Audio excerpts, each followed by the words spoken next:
On voice வீடியோஸை like பண்ணுங்க, share பண்ணுங்க, சப்ஸ்கிரைப் பண்ணுங்க அண்ட் மறந்துடாம பெல் பட்டனை பிரஸ் பண்ணுங்க. தமிழ் உறவுகளுக்கு வணக்கம். இன்று நம்மோடு இணைப்பில் இருப்பவர் the top political analyst from Tamil Nadu mister Ravindran Duraisamy அவர்கள். சார் வணக்கம், எப்படி இருக்கீங்க? கணேஷ், நல்லா இருக்கு கணேஷ். 2 நாளா எடப்பாடி ஆடி ஏறி அடிக்க ஆரம்பிச்சிருக்கிறாரு அப்படின்ற மாதிரி நம்ம பார்க்கலாமா சார்? தைரியமா எதுக்கும் லாய்க்கு இல்லாத ஒரு ஸ்டாலின்னு சொல்றாரு. உதயநிதியை விவாதம் செய்ய ரெடியா அப்படின்னு கேட்கிறாரு. அதே மாதிரி டிஜிட்டல் விஷயத்தையும் கவர்மெண்ட்டை பயங்கரமா தாக்கி இருக்கிறாரு. எப்படி சார் பாக்குறீங்க? அவங்க ஒரு கணக்கு போடுறாங்க, அதாவது திமுக எதிர்ப்பு வாக்கு ஒரு வாக்கு இருக்கிறதாட்டு கற்பனையில இருக்கிறாங்க. அப்படி இல்ல. ஜெயலலிதா அம்மையார் 1996ஆம் ஆண்டு தோத்த பிறகு 2001 மீண்டும் வெற்றி பெறும் போது ஒரு பலமான கூட்டணி அமைச்சுதான் வெற்றி பெற்றாங்க. அவங்களுக்கும் திமுக அணிக்கும் 99ஆம் ஆண்டு வித்தியாசம் 5% தான். இன்னைக்கு எடப்பாடி பழனிசாமிக்கும் திமுக அணிக்குள்ள வித்தியாசம் 24%. இது ஒரு மிகப்பெரிய வித்தியாசம். அதே வேளையில எடப்பாடி பழனிசாமி அணிக்கும் என்டிஏக்குள்ள வித்தியாசம் 5% தான். அணியோட 2வது இடத்தை காப்பாற்ற வேண்டிய ஒரு இக்கட்டான சூழ்நிலையில எடப்பாடி பழனிசாமி இருக்கிறார். இதுதான் உண்மை நிலைமை. பட் அவர் டிஃபரன்ஸ் இருந்தாலும் திமுகவுக்கு எதிர்ங்கிற மாதிரி காட்டி ஆதரவு வளையத்தை பெறலாம்னு நினைக்கிறாரு. அப்படி அவருக்கு ஒண்ணு இருந்ததுன்னு சொன்னா say no to drugs and டிஎம்கேன்னு சொல்லியிருந்தாரு.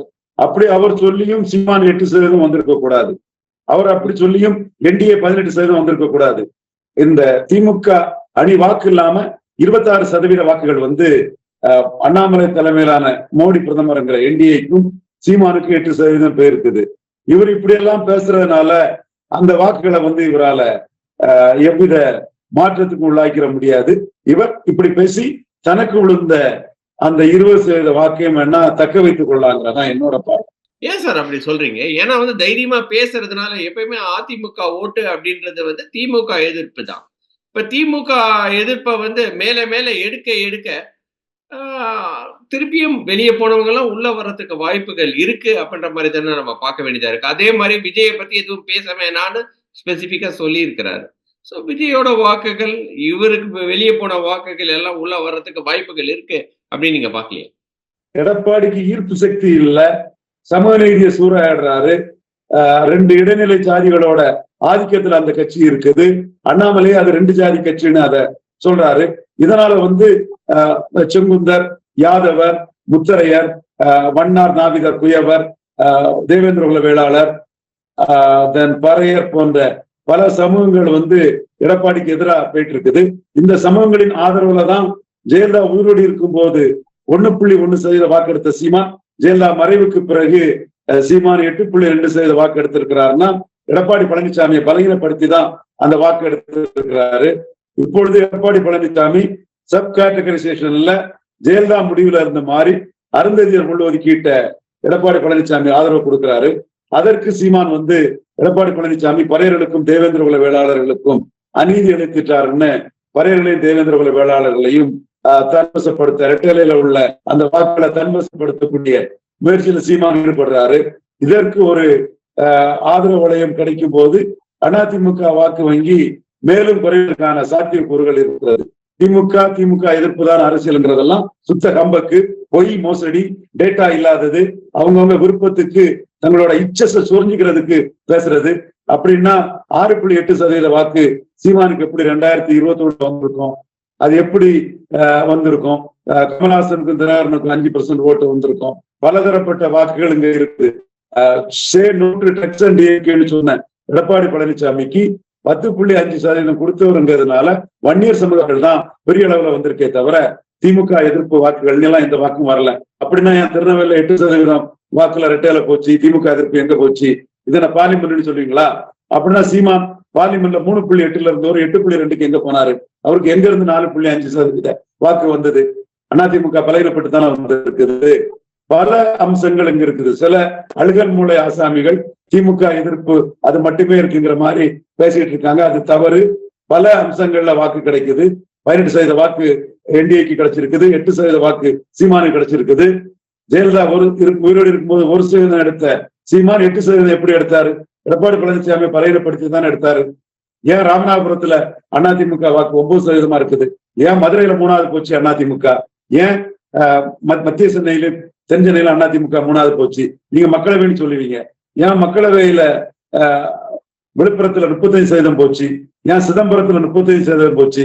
அங்க விடுதலை சிறுத்தைகள் எதிர்ப்பு வாக்குகளை அதிமுக ரெட்டால எடுத்திருக்குது. ஏன் சேலத்துல 38% போச்சு? அங்க 10.5% கொடுத்த வாக்குகளை எடுத்திருக்குது. இப்படி பல இஷ்யூகள் இருக்குது. சமூக நீதி சூறையாடல் இருக்குது. சமூக நீதி சூறையாடலுக்கு எதிராக அதிமுக பலகீனப்பட்டு இருக்குது. பல சமூகங்கள் அதிமுகவுக்கு எதிராக போயிட்டு இருக்கிறாங்க.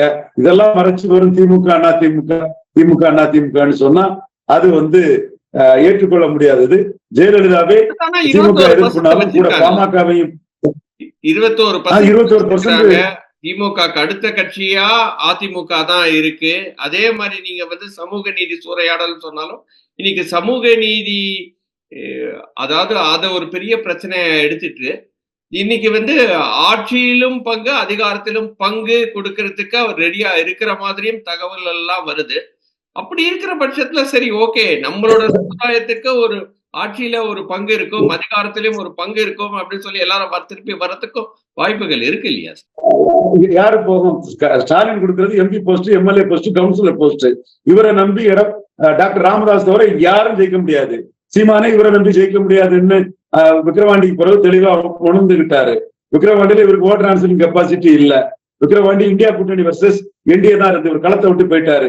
ஏன் இவரு பிரசாந்த் கிஷோர் கூட கட்சி ஆரம்பிச்சுக்கிட்டு 4 சட்டமன்ற தொகுதியில இடைத்தேர்தல போட்டியிடாரு. மேம்போக்கான அரசியல்வாதி விஜய் போலீஸ் ஸ்டேஷனுக்கு முன்னாடி நாம தாக்கு பிடிக்க முடியாது, 1% 2% போயிருவோம்னு அவரும் பின்னங்கால் பள்ளியில பட கட்சி ஆரம்பிச்ச பிறகு விக்கிரவாண்டியில கண்டஸ்ட் பண்ணாமலே ஓடிட்டாரு. சீமான் கண்டஸ்ட் பண்ணாரு.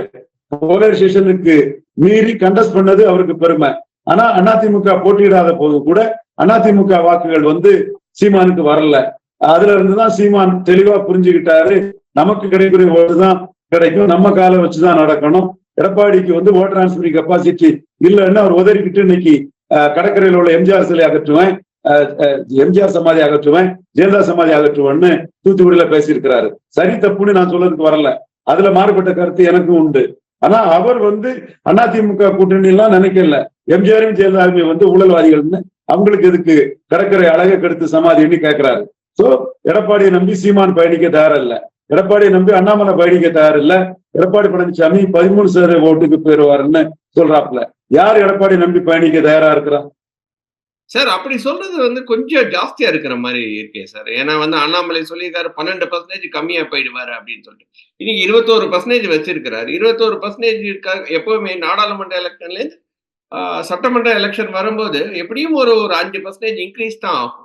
அப்படி பார்க்கும்போது 26 அப்படின்னு நம்ம வச்சுக்கிட்டாலும், சும்மா ஒரு பேச்சுக்கு 26 வச்சுக்கிட்டாலும், இப்ப விஜய் அதே மாதிரி தேமுதிக மற்ற கட்சிகள்லாம் உள்ள வந்தாங்க அப்படின்னா ஒரு 30க்கு மேல போறோம்னா நிறைய சான்சஸ் இருக்கு சார். விஜய் ஆந்திராவில மடியா ஓட்ஸ் கொண்டு வருவாங்கிறாரா, அல்லது தெலுங்கானால மாலா ஓட்ஸ் கொண்டு வருவாரா, அல்ல கேரளாவில இருந்து தியாஸ் ஓட்டு கொண்டு வராரா? எங்க இருந்து விஜய் ஓட்டு கொண்டு வருவாரு? அவர் கையில இல்லாத ஓட்டு எங்க இருந்து வரும்? பலம் நிரூபிக்காத ஒருத்தர் எப்படி ஓட்டை டிரான்ஸ்பர் பண்ணிட முடியும்? கூட்டம் எப்படி ஓட்டு ஆகும்? நிரூபிச்சாதான் ஓட்டு. டாக்டர் ராமதாஸ் ஓட்டை நிரூபிச்சாரு. 98ல ஜெயலலிதாவோட கூட்டணி சேர்ந்தாங்க. வடதமிழகத்துல ஜெயலலிதா வெற்றிக்கு அவர் துணை நின்றாரு. அந்த வைகோ ஓட்டை நிரூபிச்சாரு. 98ல கூட்டணி போனாரு, ஜெயலலிதா வெற்றிக்கு துணை நின்றாரு. கேப்டன் விஜயகாந்த் ஓட்டை நிரூபிச்சாரு, கூட்டணி போனார், துணை நின்றாரு. ஓட்டை நிரூபிக்காம ஒருத்தர் ஓட்டை டிரான்ஸ்பர் பண்ண முடியாது. அடிப்படையே தெரியாம பலரும் அட்டுத்தனமா பேசிட்டு இருக்கிறத நீங்களும் கேள்வியா வைக்கிறது எப்படி ஏத்துக்க முடியும்? விஜய்க்கு அந்த கொஸ்டின் நான் ஏன் வைக்கிறேன் அப்படின்னா, இன்னைக்கு நம்மளோட நடிகர் கமல்ஹாசன் முதல் டைம் கட்சி ஆரம்பிக்கும் போது ஒரு 5% எடுத்தாரு. அப்பவும் அவர் ஓட்டு நிரூபிக்காத ஒரு ஆள். கமலை விட விஜய் ஓரளவுக்கு ஒரு பெரிய ஆக்டர், நிறைய பேருக்கு தெரிந்த ஒரு ஆக்டர், பிரபலமான ஆக்டர். சோ அத ஒரு பேஸ் லைனா வச்சுதான் சார் ஒரு 5% சொன்னேன். அஜித் வந்தா எத்தனை பெர்சென்ட், சிவகார்த்திகேயன் வந்தா எத்தனை பெர்சென்ட், சூர்யா வந்தா எத்தனை பெர்சென்ட்? 2019 ஓட்டு வந்துட்டா என்ன பெர்சென்ட்? ஒருவேளை வந்துட்டாங்கன்னா 1.5 வருஷம் இருக்குல்ல.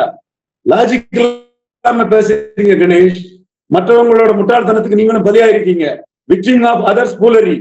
சார் கமல்ஹாசன் 2019 ஓட்டை நிரூபிச்ச பிறகுதான் 4%. ஓட்டை நிரூபிக்காத கமல்ஹாசன் 0. விஜய் ஓட்டை நிரூபிச்சாதான் பெர்சன்டேஜ்.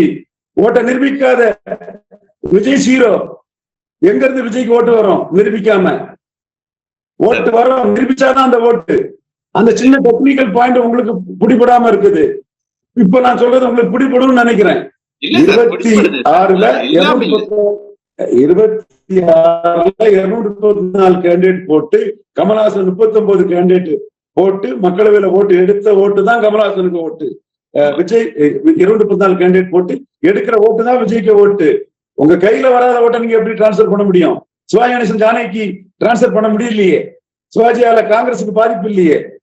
ஜானகி ஓட்டு தானே ஜானகி எடுத்தாங்க. சிவாஜி கொடுத்த 50 சீட்டும் நஷ்டமா போச்ச. விஜய் நிரூபிச்சாதான் தலைவர். நிரூபிக்காத விஜய்க்கு ஓட்டுங்கிறது பைத்தியகாரத்தனம். சில பைத்தியக்காரங்க தான் அப்படி பேசிட்டு இருக்காங்க.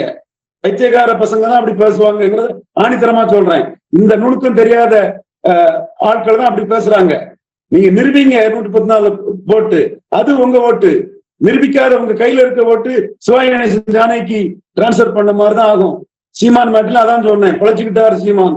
பலம் நிரூபிக்காத விஜய்க்கு பலம் நிரூபித்த சீமான் சீட்டு கொடுத்தாருன்னா அவருக்கு ஓட்டை தான் ஷேர் பண்ணி கொடுக்கணும்.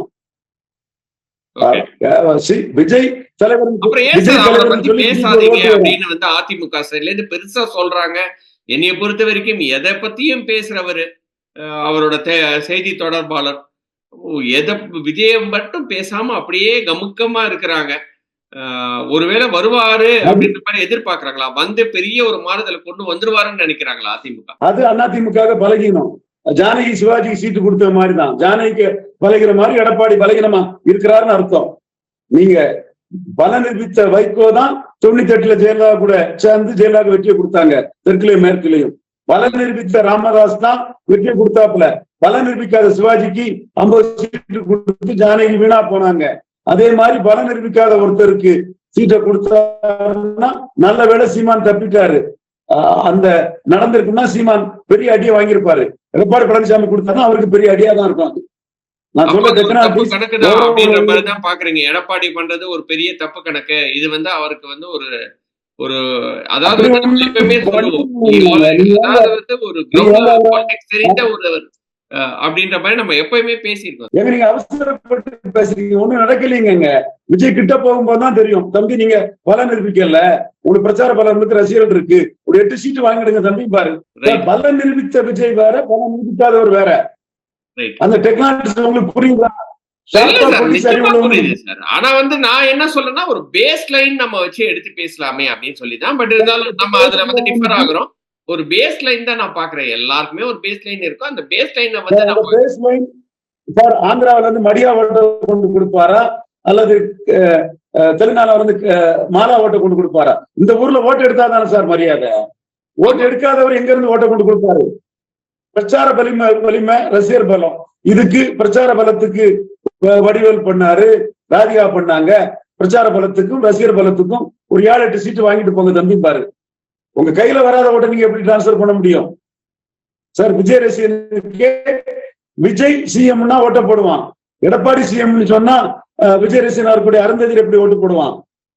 விஜய் ரசிகரா இருக்கக்கூடிய தொட்டிய நாயக்கர் எப்படி ஓட்டு போடுவான்? விஜய்க்குன்னா ஓட்டு போடுவான். எனக்கு நல்லா புரியுது, எனக்கு நல்லா புரியுது நீங்க சொல்றத. அதை நான் இந்த சைட்ல இருந்து நான் பாக்குறேன். இப்படியும் ஒரு வேலை சான்ஸ் இருக்கா, நீங்க என்ன ஃபீல் பண்றீங்களா அப்படின்னு சொல்லிட்டு. ஆனா நீங்க அப்படி சீட்டு கொடுத்தாரா எடப்பாடிக்கு பலகீனம், ஜானகி அம்மையார் மாதிரி பலகீனம் ஆயிட்டாரு எடப்பாடின்னு அர்த்தம். ரொம்ப ரொம்ப நன்றி நம்மளோட கொஸ்டின்ஸ் எல்லாம் ஆன்சர் பண்ணதுக்கு. ரொம்ப நல்லா இருந்துச்சு இன்னைக்கு இன்டர்வியூ. இன்னொரு வீடியோவில் சந்திக்கிறேன் சார். அதுவரை நன்றி, வணக்கம். நன்றி, வணக்கம். ஆன் வாய்ஸ் வீடியோஸை லைக் பண்ணுங்க, ஷேர் பண்ணுங்க, சப்ஸ்கிரைப் பண்ணுங்க. அண்ட் மறந்துடாம பெல் பட்டனை பிரஸ் பண்ணுங்க.